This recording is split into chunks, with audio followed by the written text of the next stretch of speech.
मध्य महाराष्ट्रासह मराठवाड्यात कमाल तापमानाचा पारा 1 ते 2 अंश सेल्सिअसने उतरलाय। मात्र विदर्भासह मराठवाड्यात उष्णतेची लाट कायम आहे।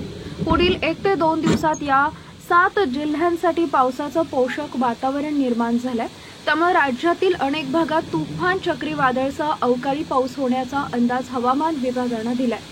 मराठवाड्यातील नेमक्या कोणत्या जिल्ह्यांमध्ये विजांच्या कडकडाटासह तुफान पाऊस पडण्याची शक्यता आहे ते पुढे बघा।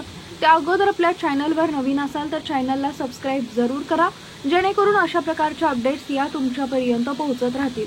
अकोला इथं 42.4 सर्वाधिक तापमान नोंदवलं गेलंय, तर जळगाव, नाशिक व अहिल्यानगर जिल्ह्यात रविवारी गारांसह अवकाळी पाऊस झाला।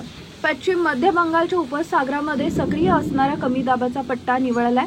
मात्र राजस्थानच्या पश्चिमेपासून विदर्भाच्या उत्तरेपर्यंत कमी दाबाचा पट्टा सक्रिय आहे।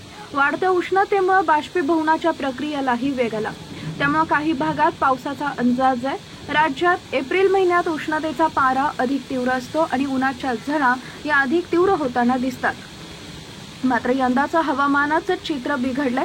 मार्च महिन्याच्या शेवटच्या आठवड्यात राज्यातील काही भागांमध्ये सातत्यानं पावसाच्या सरी बरसल्या, तर काही भागांमध्ये 42 अंश सेल्सिअसच्या पुढे तापमान गेल्याचंही चित्र पाहायला मिळालं।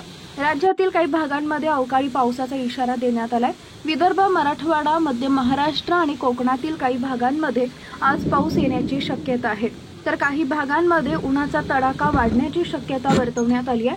हवामान खात्यानं दिलेल्या माहितीनुसार मराठवाडा आणि मध्य महाराष्ट्रात वादळी वाऱ्यासह पाऊस पडण्याची शक्यता आहे। आज मराठवाड्यातील छत्रपती संभाजीनगर, जालना, बीड मध्ये वादळी वाऱ्यासह मुसळधार पाऊस पडण्याची शक्यता आहे।